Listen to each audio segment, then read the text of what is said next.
Good morning po sa ating lahat. It's a blessed day the Lord has given us. Amen po ba? Dahil ginising po tayo ng Panginoon sa umagang ito for us to worship Him, to glorify Him. And truly, it's a privilege na papurihan po ang ating Panginoon. Amen po ba? Kaya tayo pong lahat ay tumayo. Alam ko po na hinanda na po ng Diyos ang ating mga puso, ang ating isipan, sa ating pananambahan, sa ating Diyos na buhay sa umaga pong ito. Kaya naman, let us set our hearts and mind on things above. Set our hearts and mind on Jesus alone. Let's fix our eyes on Jesus alone, the author and the finisher of our faith. Let us all pray. Hallelujah. We worship you. We give you praise. We give you glory. We give you honor, thanksgiving. We thank you, Lord, for giving us another beautiful and wonderful day, Panginoon. Sa araw na ito, sa umagang ito, Panginoon, ginising mo ang bawat isa sa amin, Panginoon, for us to worship you, to give you our best worship before your throne, before your presence, Abba, Father. Salamat, Panginoon, for bringing back your breath into our lungs, Lord, and giving us the privilege, Lord, and an honor to worship, to stand before you and offer you praises and thanksgiving, Jesus.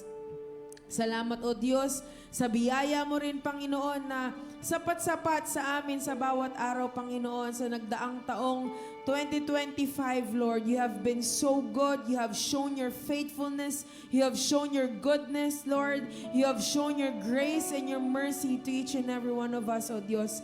Kaya naman sa umagang ito, Panginoon, walang sawang pasasalamat ang aming ihahandog, ang aming iaalay, O Diyos, sa iyo sa umagang ito, Panginoon. Papurihan ka ng aming mga puso, papurihan ka ng aming mga labi, papurihan ka, O Diyos, ng aming kaluluwa at ng aming isipan, Panginoon.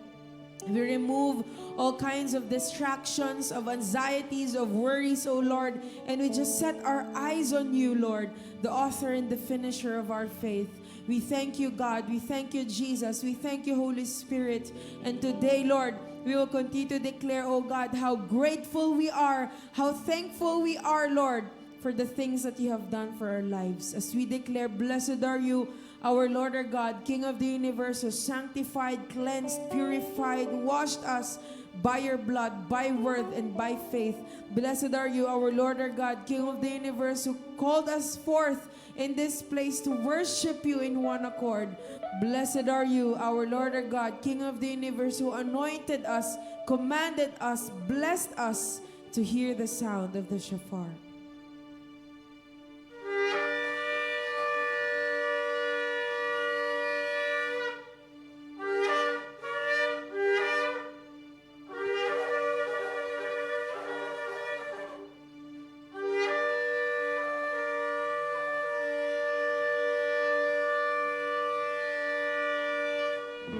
Hallelujah, hallelujah. Purihin ka, O Diyos, purihin ka. Sige po, pasalamatan natin ang Diyos sa umagang ito sa kanyang walang hanggang pag-ibig sa ating mga buhay. Hallelujah.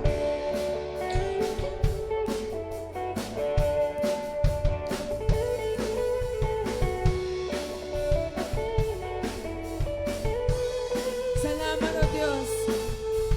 Kung aking mamasdan ang kalawakan, hindi ko maunawaan ang iyong dahilan kung bakit ako'y pinili mo tinalagaan.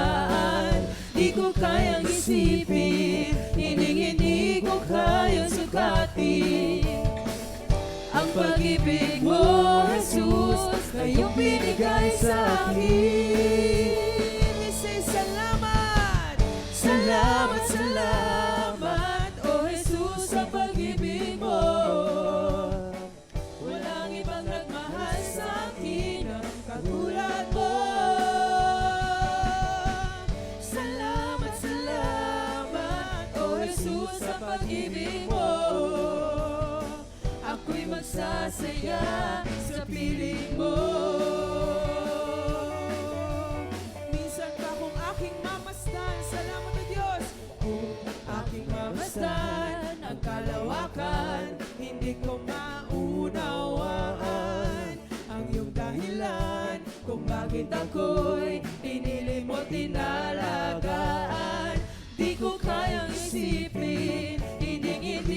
kayang sukatin Ang pag-ibig ko, ang Diyos. pag-ibig mo, Jesus, na iyong binigay sa akin. O Diyos. Salamat, salamat, O Jesus, sa pag-ibig mo. Walang ibang nagmahal sa akin ang katulad mo. Salamat, salamat, O Jesus, sa pag-ibig mo. Ako'y magsasaya. Ako'y magsasaya sa piling mo. Kung may pagsubok man, tayo may Panginoon. Kung may pagsubok man o kagipitan, ako ay may lalapitan. Ikaw, Jesus, ang aking sandigan, hindi mo ko pababayaan. Di ko kayang isipin, hindi ko kayang sukatin ang pag-ibig mo, Jesus, na iyong binigay sa akin. Salamat, salamat, O Jesus, sa pag-ibig mo. Walang ibang nagmahal sa akin ang katulad mo. Salamat, salamat, O Jesus, sa pag-ibig mo. Ako'y magsasaya sa piling mo. We declare this, Jesus. Buhay ko na purihin ka, buhay ko na sa'yo'y sumamba. Wala nang ibang nanaisin pa, kundi pasalamatan ka. Buhay ko na purihin ka, buhay ko na sa'yo'y sumamba. Wala nang ibang nanaisin pa, kundi pasalamatan ka. Buhay ko na purihin ka, buhay ko na sa'yo'y sumamba. Wala nang ibang nanaisin pa, kundi pasalamatan ka. Salamat, salamat, O Jesus, sa pag-ibig mo. Walang iba. Walang ibang nagmahal sa akin ang katulad mo. Salamat, O Diyos. Salamat, salamat, O Jesus, sa pag-ibig mo. Ako'y magsasaya sa piling mo. Minsan pa, buhay ko na. Buhay ko na purihin ka. Yes, Lord. Buhay ko na sa'yo'y sumamba. Wala nang ibang nanaisin pa, And for kundi the upcoming year, pasalamatan 2026, ka. this is our declaration, Buhay ko God. na Ang buhay purihin namin ay ka. papuri para Buhay ko sa iyo, na Diyos. sa'yo'y sumamba. Wala nang ibang nanaisin pa, kundi pasalamatan ka. Buhay ko na purihin ka, buhay ko na sa'yo'y sumamba. Wala nang ibang nanaisin pa, kundi pasalamatan ka. Salamat, salamat, O Jesus, sa pag-ibig mo. Walang iba. Walang ibang nagmahal sa akin ang katulad mo. Salamat, salamat, O Jesus, sa pag-ibig mo. Ako'y magsasaya sa piling mo. Ang nais ko'y magpasalamat sa ating Diyos. Ang nais ko'y magpuri, itaas ang ngalan ni Jesus. Napagkabuti ng ating Diyos, Di siya di siya nagbabago. nagbabago. Oh, salamat, O Diyos. Napagkabuti ng ating Diyos, di siya nakukulang. Itaas. Itaas ang ngalan niya, ang lahat ng nilikha. Napakabuti nga ng ating Ang Diyos. nais ko'y magpasalamat. Ang nais ko'y magpasalamat sa ating Diyos. Ang nais ko'y Ang nais ko'y magpuri, itaas ang ngalan ni Jesus. Napakabuti ng ating Diyos, di siya nagbabago.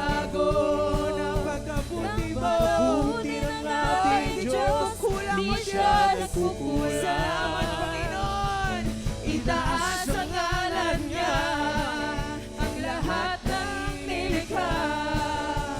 Napakabuti nga ng ating Diyos. Napakabuti ng ating Diyos. Di siya nagbabago. Di ka nagkukulang, Napakabuti Diyos. ng ating Diyos. Di siya nagkukulang. Itaas ang ngalan niya, ang lahat ng nilikha. Napakabuti nga ng ating Diyos. Napakabuti nga. Napakabuti nga ng ating Diyos.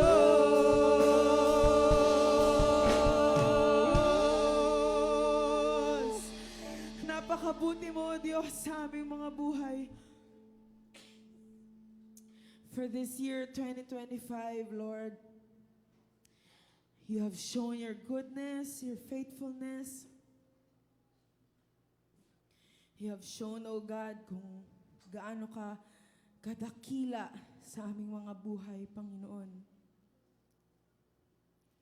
Kaya naman, Panginoon, ang bawat nilikha mo ay magpupuri, ang bawat nilikha mo ay aawit ng papuring pagsamba.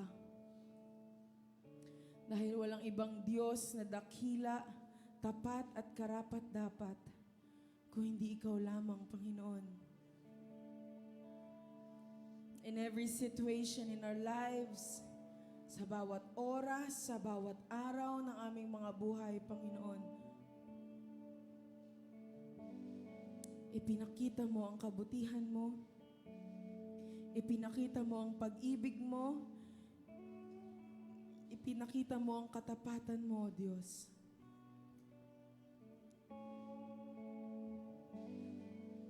So together with your angels this morning, Lord, we will worship, glorify, and honor your name. Naging tapat ka, O Diyos, sa nagdaang taon, 2025. And here we are, standing in front of you, offering our best worship of gratitude, of thanksgiving, of adoration to your holy and precious name. Hindi mo kami pinabayaan, hindi mo kami iniwan, O Diyos, hindi ka nagbago. Patuloy mong ipinaranas sa amin ang iyong wagas na pag-ibig. Salamat, O Diyos. Salamat, Panginoon.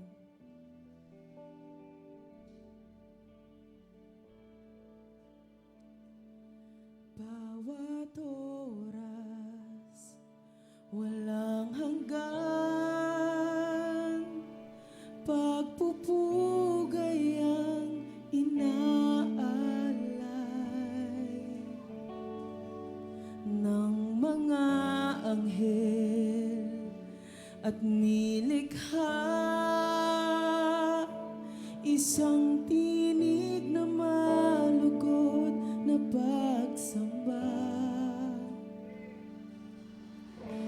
Banal ang Panginoon,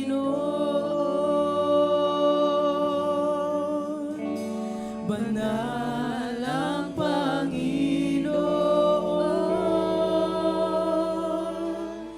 Alleluia, purihin ka,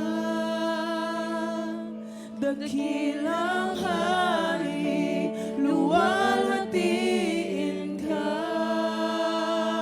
makapangyarihan, kataas-taasan, ikaw ang Diyos magpakailanman.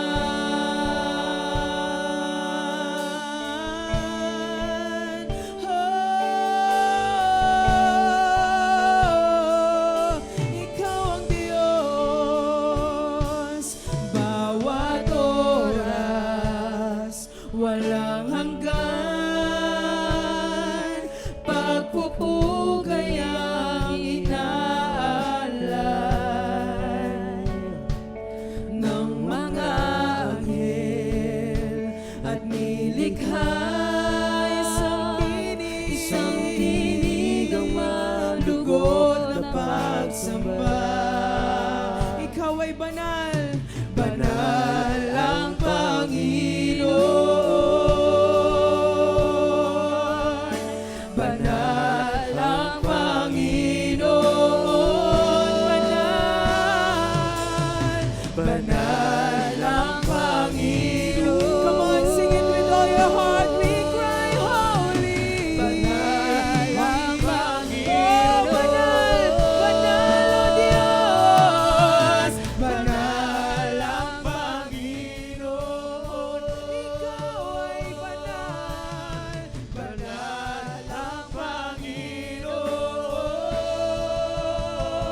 ika'y papupurihan.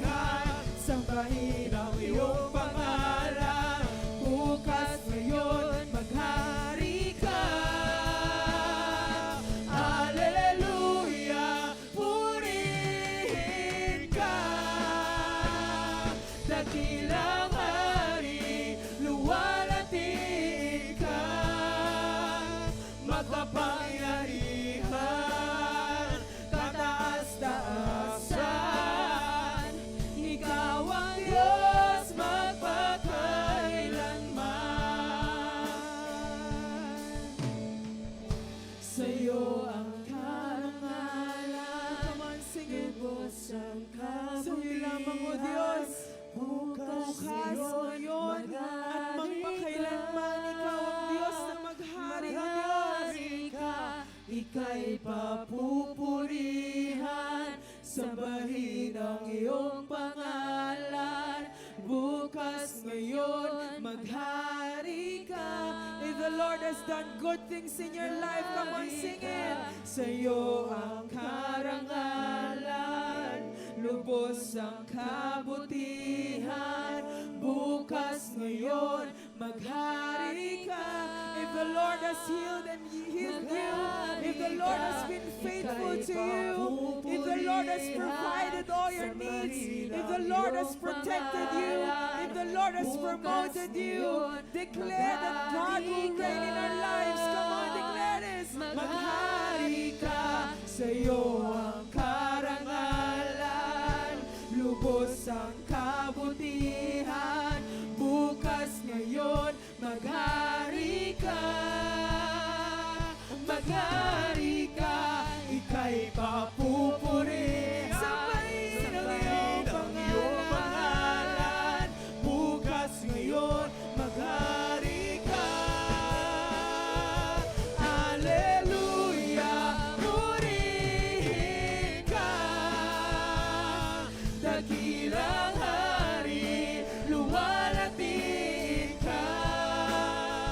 Makapangyarihan, kataas-taasan, ikaw ang Diyos magpakailanman. Hallelujah, purihin ka. Dakilang hari, luwalhatiin ka. Makapangyarihan, kataas-taasan, ikaw ang Diyos magpakailanman. Oh, ikaw ang Diyos, noon, ngayon, magpakailanman. Ika'y papupurihan, ika'y luluwalhatiin. Oh, sambahin ka sa iyong karangalan. Ikaw ay mabuting Diyos, maghari ka. Noon, ngayon, magpakailanman. Maghari ka, O Diyos, sa aming mga buhay. Maghari ka, Panginoon, sa aming mga puso, Panginoon. Hallelujah! Maghari ka, O Diyos. Oh, maghari ka. Maghari ka, O Diyos. Maghari ka, O Diyos. Jesus, sa'yo ang karangalan, kapangyarihan Ngayon at magpakailanman. Jesus, sa'yo ang kaburihan, Kalwalhatian ngayon at magpakailanman. We lift you up, Jesus. Jesus, sa'yo ang karangalan,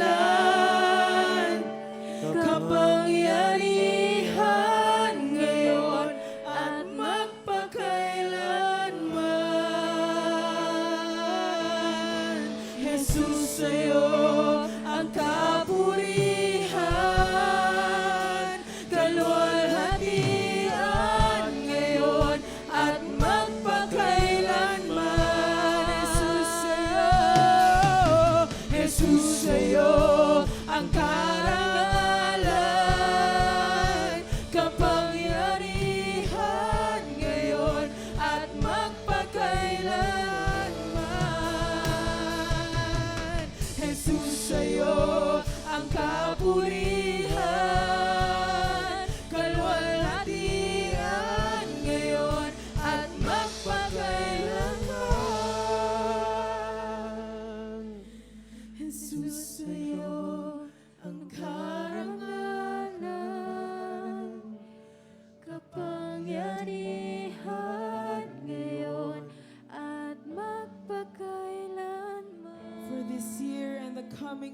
sa'yo lang, O Diyos. Jesus, sa'yo ang kapurihan, kaluwalhatian ngayon at magpakailanman. For the last time we sing, Jesus, sa'yo. Jesus, sa'yo ang karangalan, kapangyarihan ngayon at magpakailanman. Jesus, sa'yo ang kapurihan, kaluwalhatian ngayon at magpakailanman. Jesus.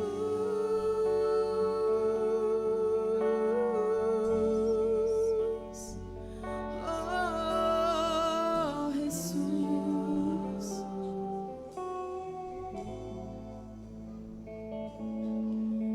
Sa'yo, O Diyos, ang lahat ng karangalan, kapurihan, kaluwalhatian, kadakilaan, kapangyarihan, lahat ng pasasalamat at pagdakila, lahat ng papuri at pagluwalhati. Lahat ay sa'yo. Even our lives, our heart, our mind, our soul, and strength, and everything that is within us, it is yours. It is yours. Pinamalas mo, Diyos, ang kapangyarihan mo, Panginoon, sa taong ito, Diyos. And we continue to declare and believe that you will show forth your power and your miracles in our lives for the coming year. We love you, Abba. We love you, Jesus, and we love you, Holy Spirit. Sa iyo ang pinakamataas na papuri, pagdakila, pasasalamat at pagluwalhati. Walang ibang Diyos na karapat-dapat kung hindi ikaw lamang, Panginoon. We love you, Lord. In mighty name of Jesus Christ we pray. Amen and amen and amen. Hallelujah. Amen. Sige po, bago po tayo maupo, let us bless one another, declare and release life and blessing to our brothers and sisters.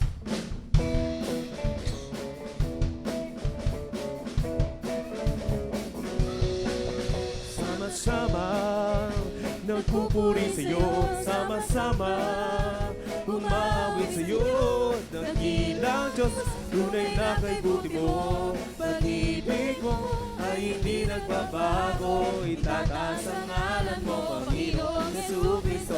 Kami ay sama-sama sumasamba sa'yo. Isamba, sama-sama.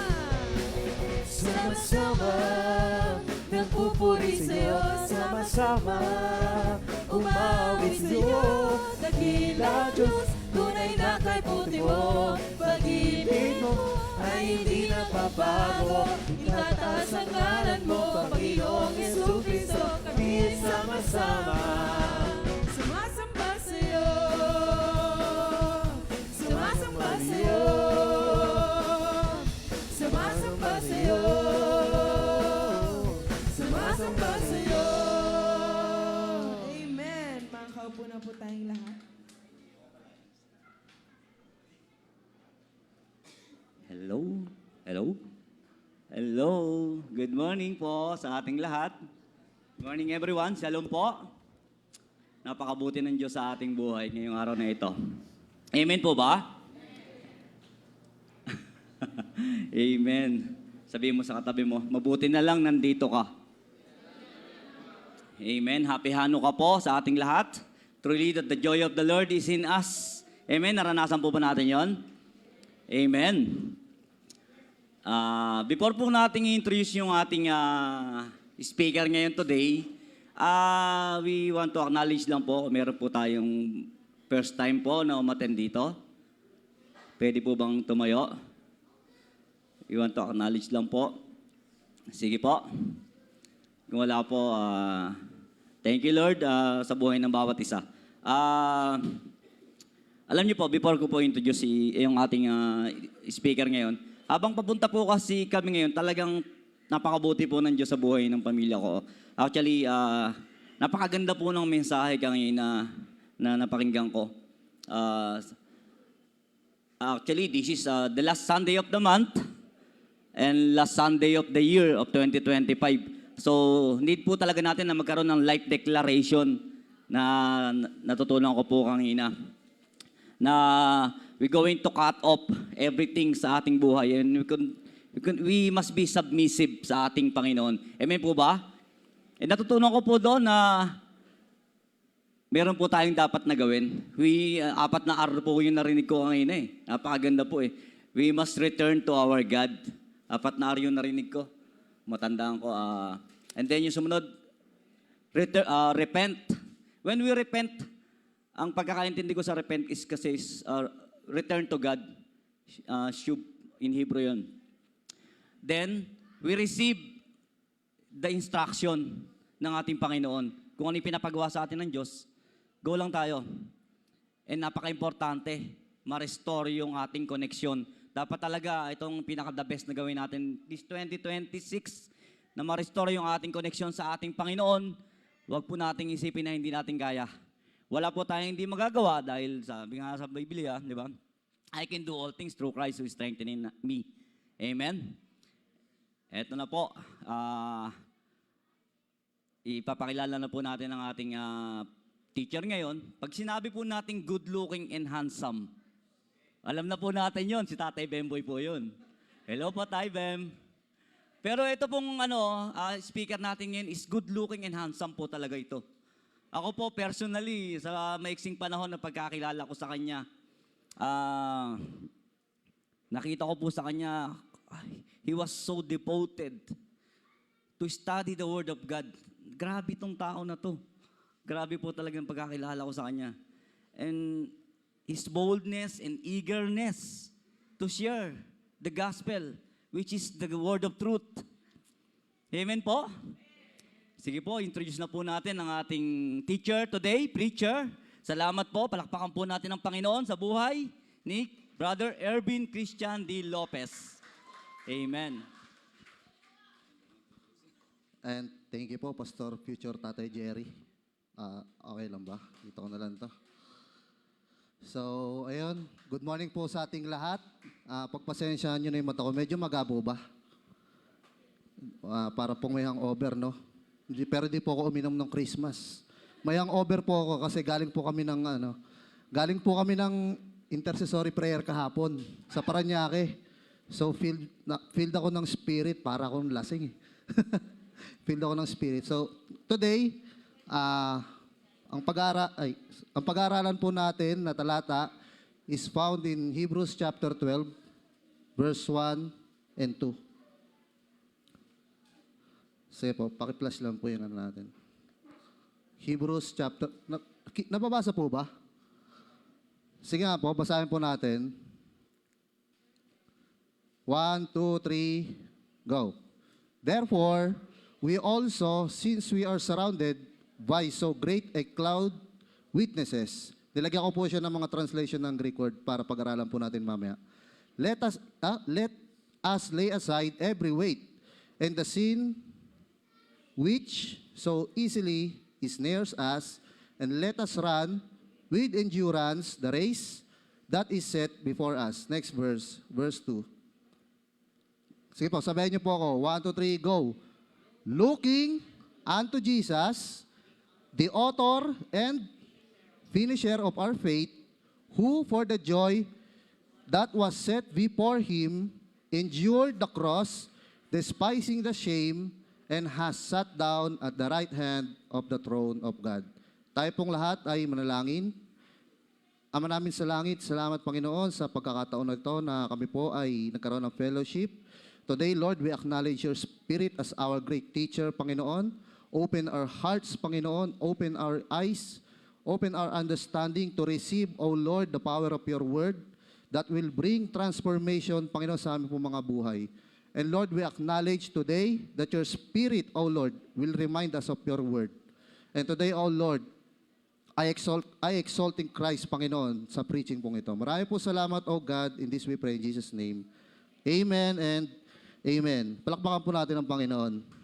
So today, pag-aralan po muna natin yung Book of Hebrews. Kung sino po talaga yung writer ng Book of Hebrews. Kasi debatable po kasi talaga ang Book of Hebrews kung sino daw po ang nagsulat. So para sa akin, ang nagsulat ng Book of Hebrews is anonymous. Kasi wala naman sinabi kung sino yung nagsulat eh. Tama po ba? Pero sabi ng mga scholars, karamihan sa kanila, naniniwala sila na ang nagsulat daw po ng Book of Hebrews is yung mga second generation Christian. So pero, tingnan natin, binigyan kasi tayo ng hint dito sa Hebrews eh. Kung papansinin niyo yung style ng writings ng Hebrews, medyo may pagkakamukha po siya sa lahat ng sulat po ni Apostol Pablo. Ilan po ang libro ang sinulat ni Apostol Pablo sa New Testament? Ilan po? 13. Tama po ba? 13 books ang sinulat ni Apostol Pablo sa New Testament. Ano po yon? Book of Romans, 1st and 2nd Corinthians, Galatians, Ephesians, Philippians, Colossians, 1st, 2nd Thessalonians, 1st and 2nd Timothy, Titus, Philemon, and sunod yung Hebrew. Kasi pagkatapos ng false epistle, sunod niyan yung general letter na. Yung Hebrew, James, 1st, 2nd Peter, 1st, 2nd, 3rd John, tapos Jude.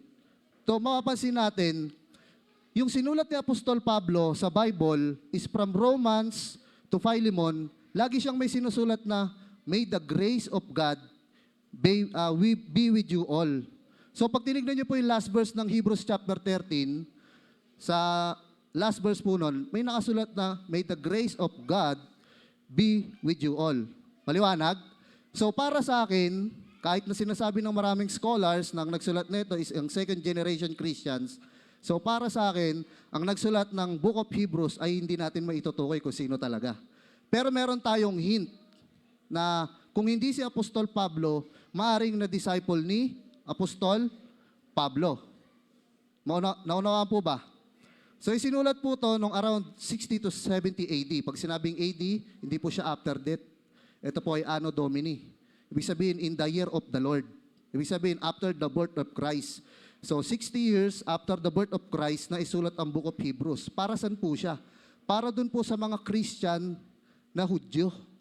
From Judaism, na-convert po sila bilang follower of Christ.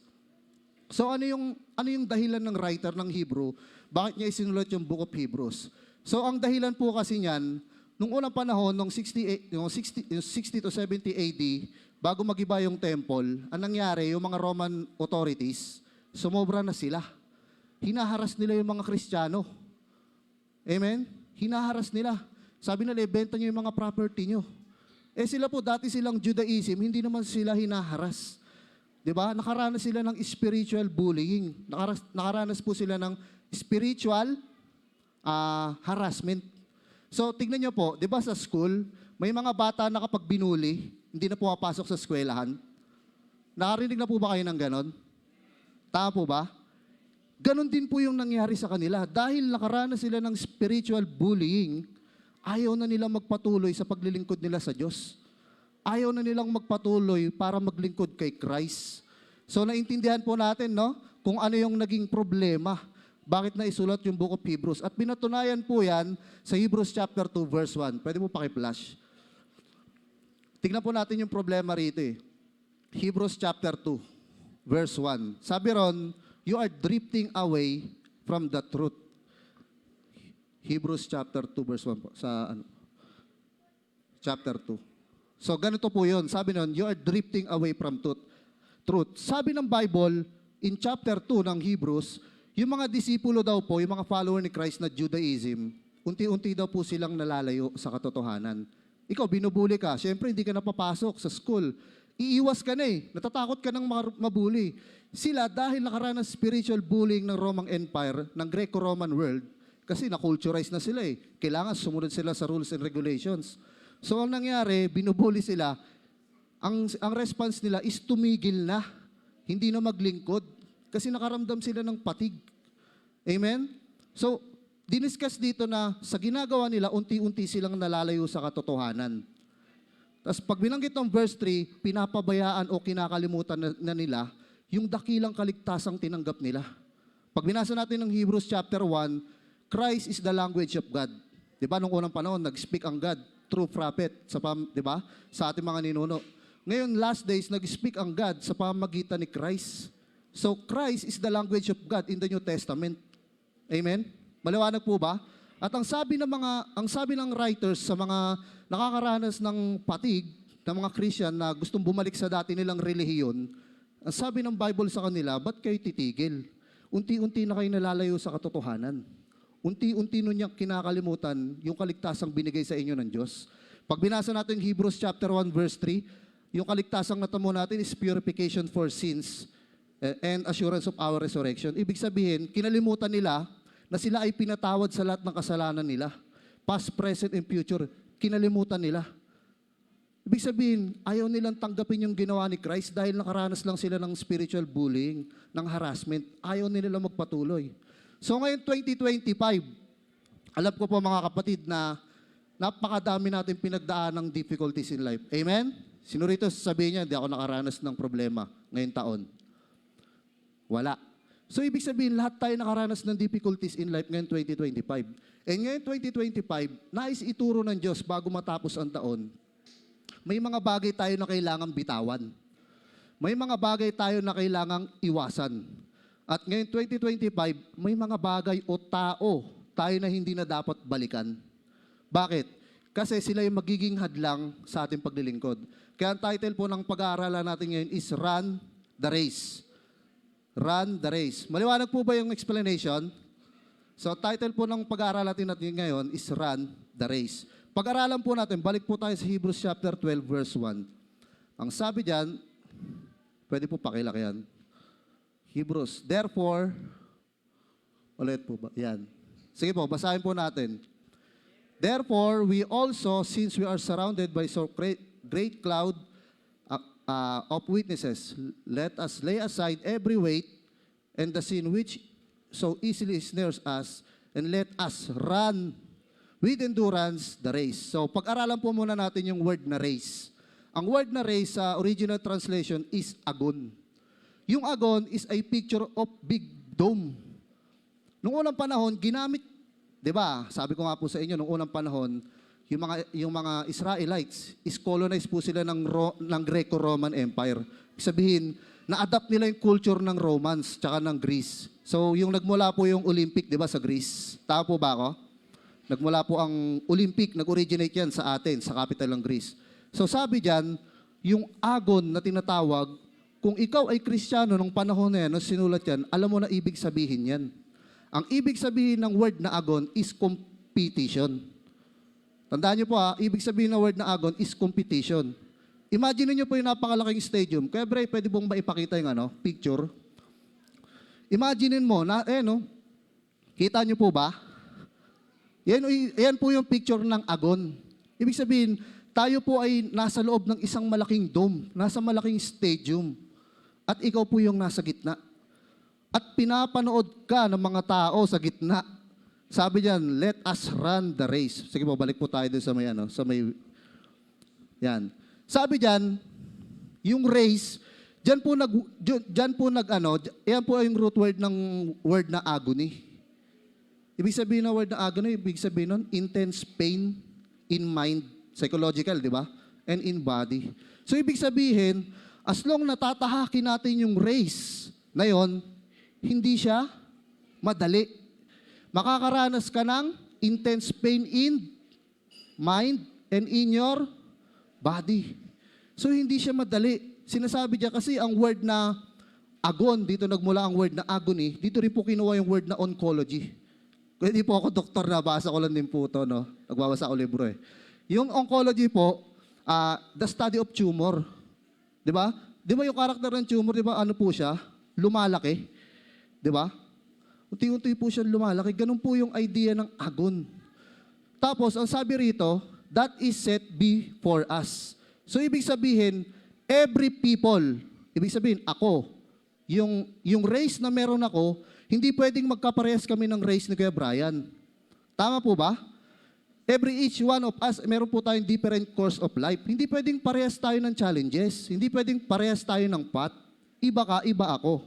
Kasi ang nagsiset niyan, yung arranger ng mundo. Walang iba kundi ang Diyos. Amen? Naniniwala ka ba na ang race na nagset ng race na dapat natin takbuhin is yung Diyos? So, si God ang nag-race ng ating, si God ang nag-set ng ating race. So kailangan nating tumakbo. So pag-aralan natin, habang tayo ay tumatakbo, di ba? Ibig sabihin, meron tayong race. Tayo daw po ay nahihirapan, nagkakaroon ng struggle. Naalala niyo po ba nung tinuro ni Christ yung yung Matthew chapter 7, verse 13 to 14? Yung dalawang path, sino po nakakaalala nun?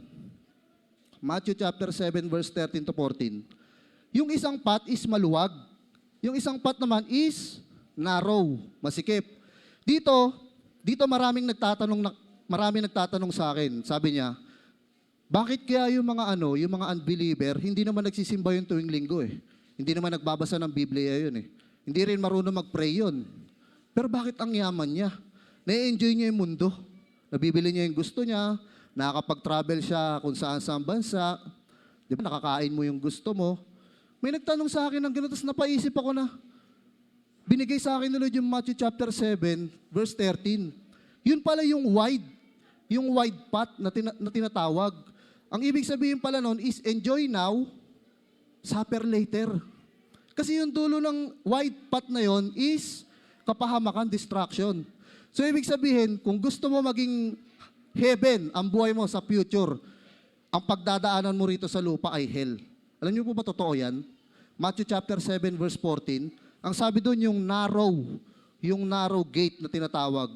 Yung narrow, ang Greek word po niya is talibo. Ang ibig sabihin talibo, dito po kinuha yung word na tribulation. So, kapag tayo ay lumakad, tayo ay tumatakbo sa race na ibinigay sa atin ng Diyos, hindi tayo natutuwa. Amen po ba? Kasi nakakaranas nga tayo ng agony.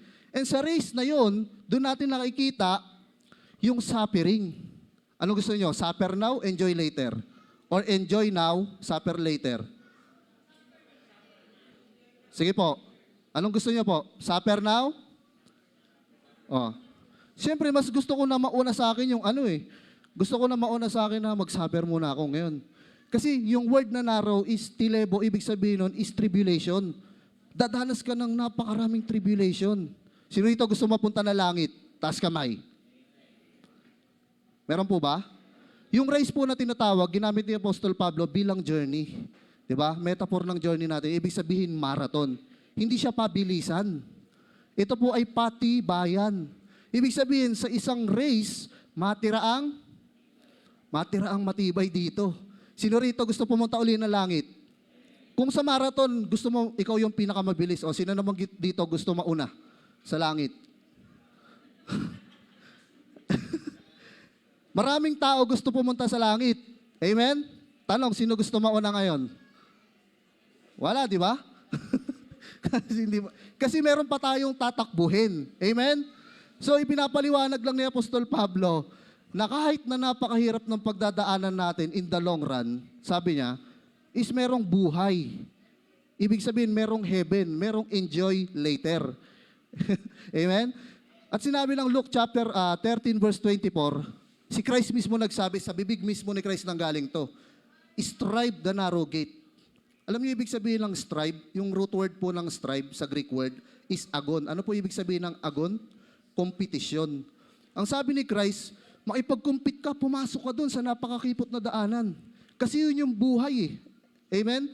Dadanas ka ng napakaraming difficulties, dadanas tayo ng napakaraming, di ba, tribulation, kagaya na nangyari sa mga unang Christians na Hudyo na nakaranas po ng spiritual bullying, na gusto nilang huminto, ayaw na nilang tumakbo, gusto nilang bumalik sa pagiging Judaismo uli. Pero ang hamon ni Apostol Pablo sa kanila, strive, ang hamon sa kanila ng Panginoong Jesus dahil kay God, kay Christ mismo nang galing yung word na strive, sabi diyan, makipagkumpetensya ka na pumasok. Kahit na nagsasuffer ka ngayon, sisiguraduhin ni Christ na sa huli, ikaw ay magiging makakaras tayo na magiging kampante, makakaras tayo ng langit. Amen? So balik po tayo sa sa slides po natin. So napag-aralan po natin yung word na race, kung ano ibig sabihin niya. Ang word na race is like a stadium. Meron po tayong competition at meron po tayong race na dapat takbuhin. So maliwanag kung ano ibig sabihin po ng race. So pag-aralan naman po natin sa Hebrews chapter 12 verse 1. Sabi diyan, therefore, pag yung word na therefore, ginagamit po siya bilang connecting word. So noong unang panahon, ginamit siya ng writer para ipaalala sa mga sa mga unang Christian na kung ayaw na nilang tumakbo kasi pagod nga sila eh. Karanas sila ng ng difficulty sa kanilang paglilingkod sa Panginoon. Ang sabi diyan, therefore, ibig sabihin, ang sabi sa kanila, merong connecting word yung therefore. Bago dumating yung chapter 12, meron mo ng chapter 11. Dito mo makikita yung Hall of Fame, yung Heroes of Faith. Dito natin makikita yung 16, almost 16 men and women of God. Amen? Una na rito si Abel, sunod si Enoch, sunod si Noah, si Abraham, si Sarah, and so on and so forth. Dito natin makikita lahat. Gustong ipaalala ng sumulat ng writers ng Hebrew, hindi lang sa mga naunang Kristiyano, kundi sa ating lahat, na kapag tayo ay nakakaranas na ng pagkapagod sa ating paglilingkod, sabi diyan, basahin mo yung Hebrews chapter 11. Amen? Bakit? Doon mo makikita kasi kung ano yung race na tinahak nila, na tinakbo nila, at kung paano nila natapos yung race na yun. Amen? Sabi niya, balik po tayo, therefore, we also, since we are surrounded by great a cloud of witnesses. Ang tawag sa kanila ng writers is cloud. Ang Greek word po ng cloud is nepos. Ibig sabihin nito, ito yung ulap. Para siyang ulap na makapal, tas napakadami. Sa sobrang kapal at dami niya, tinatakpan niya na yung langit. So ganito yung karami yung heroes of faith. Hindi lang sa Old Testament, pati sa New Testament, hanggang sa ngayon. Maaring yung mga katabi mo, maraming napagdaanan yan, maraming napagtagumpayan yan. Maaring yung mga nakasama natin dati na wala ngayon dito sa mundo. Nandun na sa langit, na nakasama na ng Panginoon. Tignan mo yung buhay nila. Kung ano yung ginawa ng Diyos sa kanila. Kung paano nila tinapos yung race na binigay sa kanila ng Panginoon. Iyon yung sinasabi ng writers ng Hebrew na, therefore, tignan ninyo, kaya nga, alalahanin ninyo kung ano yung nangyari nung nakaraan. Kung ano yung ginawa ko. Amen? Ang sabi diyan, they are surrounded by a great cloud. So, sabi ng mga scholars, hindi to sense of watching eh. Hindi naman kasi sila omnipresent eh. Di ba? Omnipresent lang si God. So nakita ko sa commentary, sabi ng mga scholar, hindi siya sense of seeing eh. Hindi sila sense of watching. Hindi sila nanonood lang eh. Hindi nila pinapanood lang na ano eh. Di ba kanina, ang ibig sabihin ng agon is stadium. Tapos sila yung mga audience na nakapalibot sa atin, hindi sila nanonood lang. Kasi hindi naman sila omnipresent, hindi naman nila nakikita lahat ng ginagawa natin eh. Ang sabi ng mga biblical scholar, ang tamang interpretation dito is, they are there to testify. Para ipakita sa ating lahat kung gaano ka-faithful ang Diyos. Tama po ba? Isipin mo, ang sabi ng 2 Timothy chapter 2 verse 13, if we are unfaithful, God is faithful.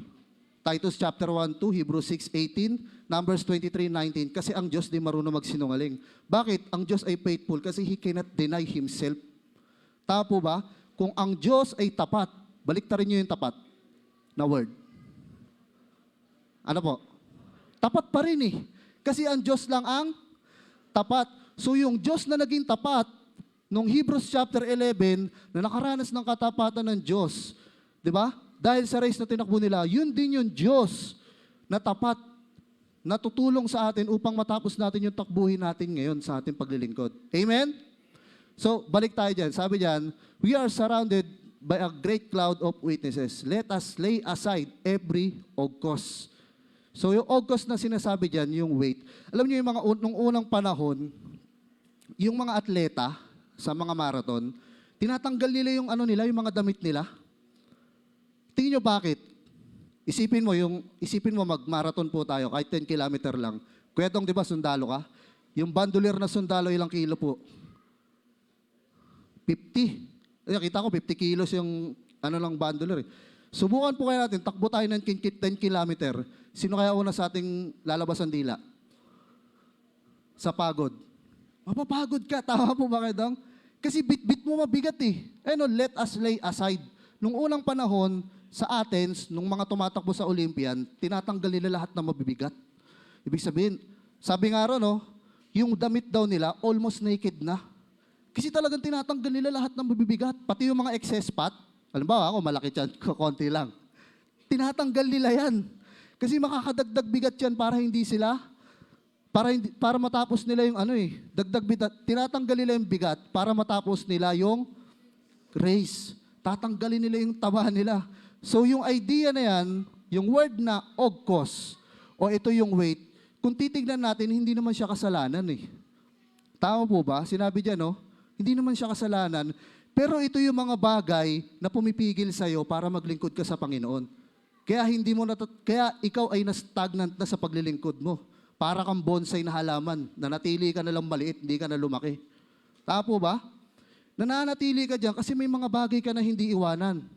Maganda siya sa paningin mo, pero yun yung nagiging dahilan kaya hindi tayo nag-grow, hindi tayo tuloy dire-diretso nakakatakbo sa paglilingkod natin sa Panginoon.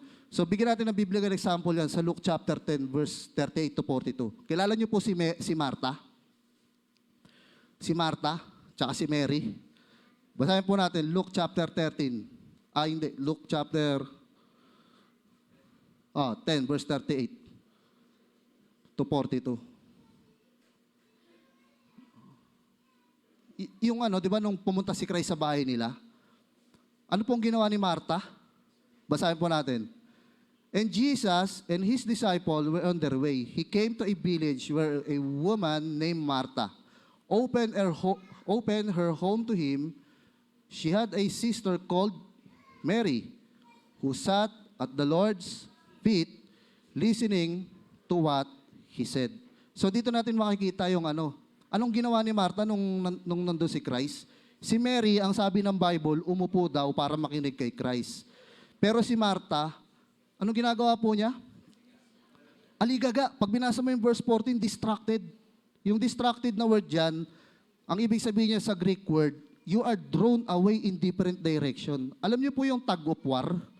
Di ba? Isipin niyo, may nagtatag of war, tas hawak mo yung gunting. Ibig sabihin, hinihila ka ni Christ dito, hinihila ka naman ng mga bagay na, kasi yung attention mo, impulsive ka eh. Minsan na kay Christ. Minsan nandun ka sa mga bagay na akala mo maganda, pero lumalayo yung kay Christ. So may kailangan kang ikat. May kailangan kang putulin. Kasi kung hindi mo puputulin yung magandang bagay na nakikita mo, malalayo ka naman kay Christ. Di ba? Kung hindi mo naman puputulin si Christ sa buhay mo, makukuha mo yung gusto mo, kaso nga lang, impyerno ka. Amen? Sinasabi niya ni Christ na you are distracted. Napakadami mong iniisip, napakadami mong ginagawa. Ibig sabihin, yung tao. Alam niyo po nung kakaano lang po, di ba? December 25. Kasi ang tawag sa akin sa lugar namin, alam nilang Christian ako, tawag sa akin pastor. Kakantahan ka ba naman ng birthday na ni Jesus, birthday na ni Jesus. Tagay ka, sabi niya. Tumagay ka. Bakit? Birthday ni Jesus, di ba? Pastor ka eh. Isipin mo yung mga ganon tao, kapag yun pinakisamahan mo, yun yung magpapalayo sa Diyos. Tama po ba? Kasi sila time-consuming eh. Uubusin nila yung oras mo sa walang kwenta mga bagay na hindi mo alam, yun na pala yung makakapagpalayo sa'yo. Sila pala yung magiging pabigat. Sila pala yung magiging hadlang para ikaw ay bumagal at mapagod sa ating grace sa Panginoon. So, ibig sabihin, trabaho mo. Kung mas marami tayong oras sa trabaho, maganda nga yung trabaho eh. Kasi wala namang pangit na trabaho, maganda nga yung trabaho eh. Pero kung yung energy mo nauubos na sa trabaho mo, tapos nawawalan ka na ng oras kay Christ, ano sabi ng Bible? Lay aside the weight. Kagaya ng ginawa kay Martha. You are distracted, Martha. Ang dami mong ginagawa. Ito lang si Mary, ito yung isang bagay na dapat mong gawin. Makinig ka sa salita ng Diyos. Pero nung ginawa ni Martha, kaya titignan nyo, maganda naman yung ginawa ni Martha eh. Tama po ba? Pinaglingkuran niya si Christ. Ang problema nga lang, ang dami niyang ginagawa, ang dami niyang iniisip. Yun yung nakakapagpalayo sa kanya kay Christ. Yun yung, minsan sa paglilingkod natin, di ba? Yung mga bagay na akala natin mabuti. Kasi hindi naman kasalanan yung tinutukoy dyan eh. Yung mga bagay na inaakala nating mabuti, yun pala yung mga bagay na nakakapagpabagal sa atin upang tayo ay makatakbo sa paglilingkod natin sa Panginoon. Amen? So isipin nyo, ano yung mga bagay na yan? China-challenge tayo lahat ni Lord na ikat natin yan. Tanggalin natin, ikat natin yan. Kasi siya yung magiging, sila yung magiging weight, magiging pabigat yan, may hirapan kang tumakbo. Pag nahirapan ka tumakbo, lalabas dila mo, susuko ka. Amen? May hirapan ka maglingkod. Makakaramdam ka ng patig, mapapagod ka eh. Tama po ba? Balik po tayo ng Hebrews chapter 12 verse 1. So yun, napag-aralan po natin yung sinabi ng Biblia na let us lay aside every weight. Yung weight na tinutukoy dyan, yun po yung yung mga kailangan na tanggalin. Mukha lang siyang mabuti sa paningin ng tao, pero siya pala yung makakapagpalayo sa relationship natin kay God. So next, and the sin which so easily snares us. So sabi dyan, may kasalanan tayo na hindi natin napapansin. Tama po ba? Easily snare us. Ibig sabihin ng easily snare us, mabilis na pinapaluputan ng paa mo para hindi ka makatakbo. So ibig sabihin, isipin mo, tumatakbo ka. Merong pupulupot sa paa mo. Sa tingin mo, makakapagpatuloy pa kaya sa pagtakbo? Ang tanong, ano po sagot? Kung may nakapulupot sa paa natin, makakatakbo pa kaya tayo? Sabi diyan, let us lay aside every weight and the sin which so easily snares us. Yung tinutukoy po na sin dyan, hindi nyo po napansin, isa lang. Ang sin po ba singular, plural? Singular o plural? Singular lang siya kasi sin wala pong letter S eh. Yung sin na tinutukoy dyan, ibig sabihin is specific lang. So, sa Hebrews chapter 11, ang objection, faith, ang pinag-uusapan tungkol sa pananampalataya. So, ano kaya yung kasalanan tinutukoy ng writers ng Hebrew rito? Na nagiging tali sa paa ng mga Kristiyano, kaya yung pagtakbo natin, nahihirapan tayo. Minsan sumusuko, minsan tumatalikod pa. Sa tingin nyo, ano kaya kasalanan na yan? Yung kabaliktaran lang ng faith. Ano po yun? Unbelief. Tama po ba? Napakadali lang siyang i-avoid. Easily to avoid. Yet, deadly to commit. Lagi na lang, isipin mo halimbawa, binigyan ka ni Lord ng trabaho. Automatic ang tanong mo, Lord, para sa akin ba talaga itong trabaho na to?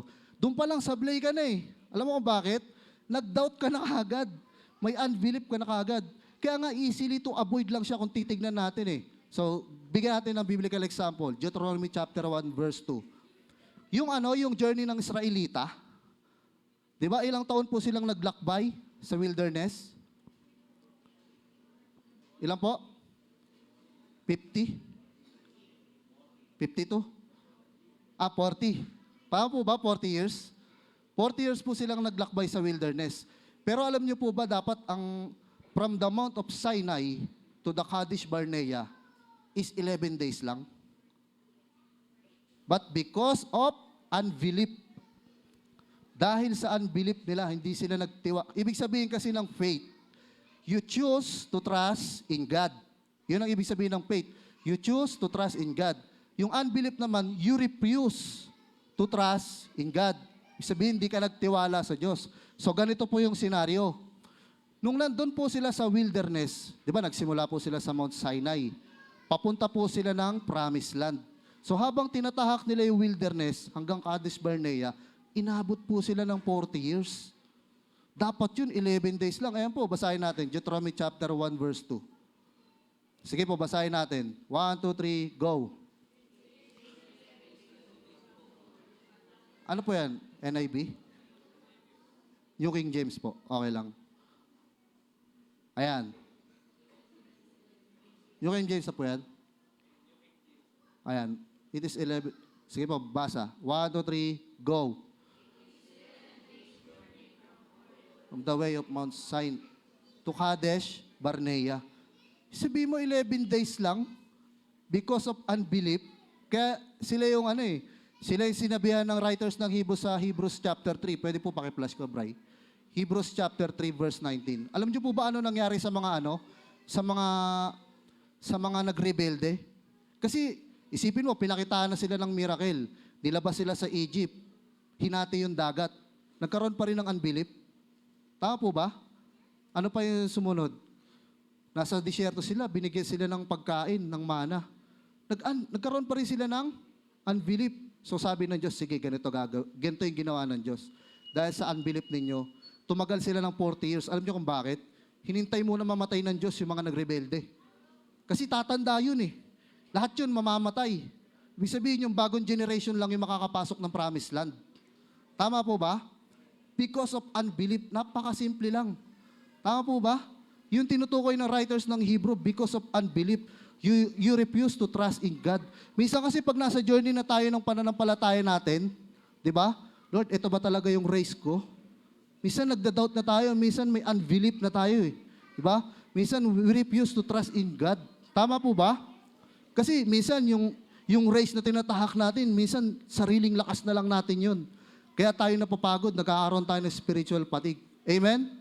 Sa maliwanag, sabi diyan, so we see that they could not enter in because of, tungkol po yan sa mga Israelites, because of unbelief. So, meron tayong kailangan tanggalin sa buhay natin ngayon 2025. Yun yung weight, yung ogkos. Yun yung mga magagandang bagay, pero yun yung mga bagay na nakakapagpalayo sa relationship natin kay Lord. Tanggalin din natin ngayon 2025 yung unbelief sa ating mga buhay. Amen? Yung magdadoubt tayo kay Lord, we refuse to trust in God, but rather we choose to trust in God. So, ganun po yung gawin natin ngayong taon. Next yun, balik po tayo Hebrews chapter 12, verse 1. Therefore, we also, since we surrounded by so great a cloud of witnesses, so we are surrounded, sabi ng Biblia, hindi sila nanonood, tinitestify nila na ang Diyos ay mabuti, na ang Diyos ay tapat. Kaya kailangan natin magpatuloy sa ating paglilingkod. Let us lay aside every weight. Tanggalin natin yung mga bagay na nakakapagpabigat sa atin, sa ating pagtakbo, sa ating pananampalataya. And the sin which so easily snare us, yung unbelief, yan yung nagiging pulupot sa paa natin upang hindi tayo makatakbo ng maayos. Kaya tayo napapagod. Kaya hindi tayo lumalago sa pananampalataya. And let us run with endurance the race. So yan, nandiyan na tayo. Verse 2. Let us run the race with endurance. So sabi yung verse 2, looking unto Jesus. Sa ibang translation, ang ginamit dyan is fix your eyes on Jesus. Now, para bigyan ko po kayo ng example, di ba yung lente po ng cellphone natin, isipin nyo, ito si Christ. Ito yung lens ng cellphone mo. Kapag malayo ka, although nakikita mo yung si Christ, pero nakikita kayo lahat sa camera. Tama po ba? Pero subukan mo ilapit yung camera mo. Ano kaya mangyayari? Liliwanag yung si Christ lang yung makikita mo, magiging blurred lahat. Tama po ba? Nangyayari po ba sa cellphone natin yon? Yung pag naka-autofocus tayo, tapos malapit lang, blurred na lahat ng nasa paligid. Pero pag yung malayo yung lente, kita natin lahat yan. So, ganun yung ibig sabihin ng writers ng Hebrew rito. Yun yung pinaka-practical application niya. Yung look unto Jesus and you will overlook distractions and sin. Para hindi tayo madaya ng kasalanan, hindi tayo madistract. Sabi ng Bible, let us look unto Jesus. Pinaliwanag yan sa Hebrews chapter 3. Kaya Hebrews chapter 3 verse 1. Hebrews chapter 3 verse 1. Sa taas lang po niyan. Sabi doon, let us fix our thoughts. So yung eyes pala dyan na tinatawag, yung pala yung thoughts natin. Let us fix our thoughts on Jesus. Because He is the author. Siya po yung pioneer and the finisher of our faith. Kasi ipinakita ni Christ kung paano niya tinapos yung kanyang race sa cross ng Calvary. Amen? So sabi dyan, let us fix our eyes on Jesus. Alam niyo po, nanood ako ng podcast. Merong isang sikat na celebrity.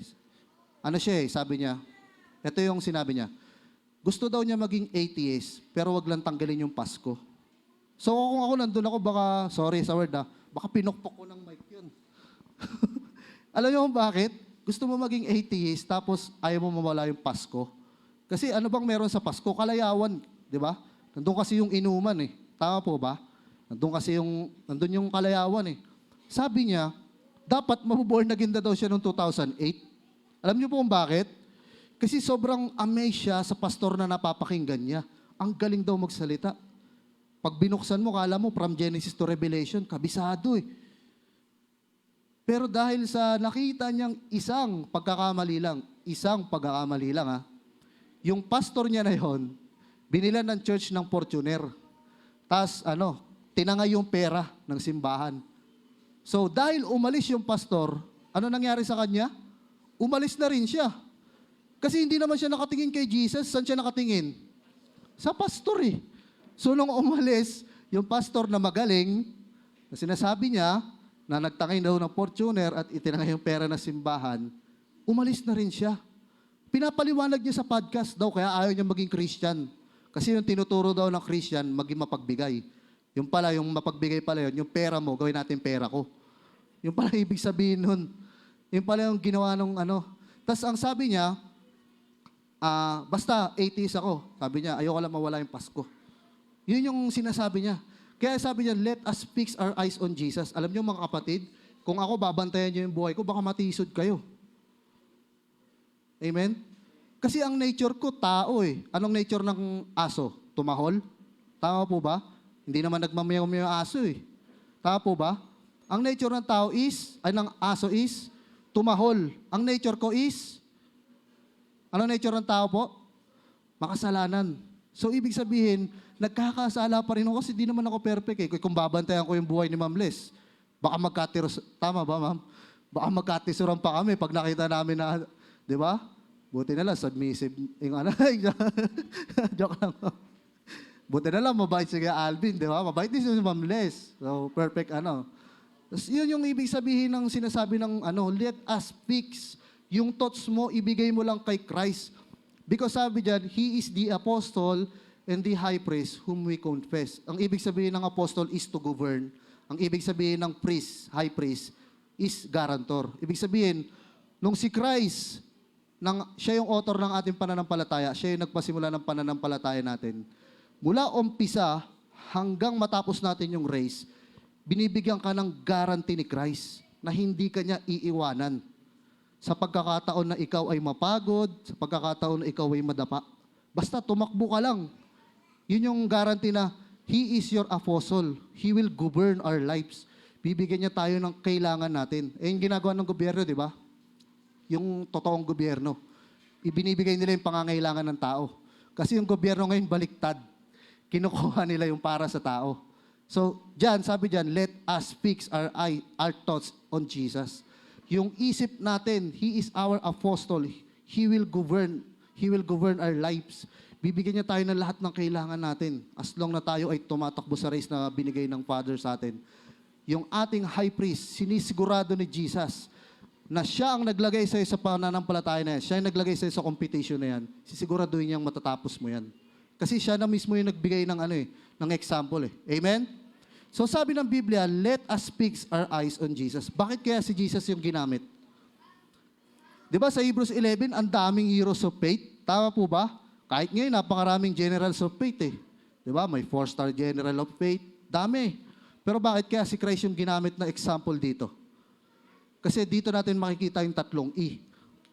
3 E lang po yung kailangan natin. Para matapos po natin yung race natin sa ating pananampalataya. Sige po kayo, Bray. Ano po sa slides natin. Number 1, ito na po yung 3 E. Ito po yung ginawa ni Christ sa Hebrews chapter 12 verse 2. Ano po yung number 1? He endures the cross. Number 2, He embraced the Father's will. Number 3, He exemplifies the race for us. So number 1, balik muna tayo sa word na endures the cross. Balik po tayo sa verse. Sabi dyan, verse 2 po. Ayan. Pwede po pakilaki yan. Ayan. Sabi dyan, Christ endured the cross. Ibig sabihin ng endured sa Greek is hupomeno. Ibig sabihin, staying under pressure. Ibig sabihin kahit bigat na si Christ. Naalala niyo po ba nung Matthew chapter 13, verse 13 to 34? Yung sinama ni Christ, sino yung 3 sinama ni Christ? Si James, Matthew chapter 13, verse 33 to 34. Si James, si John, tsaka si Peter. Yung 3 paborit, sinama ni Christ para manalangin sa Garden of Gethsemane.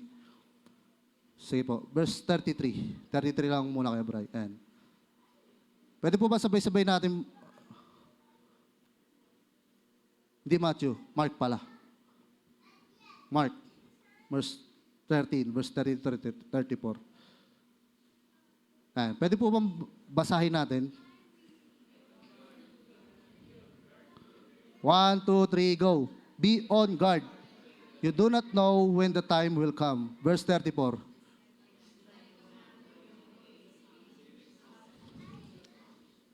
Sige po, pakilakayan nga po.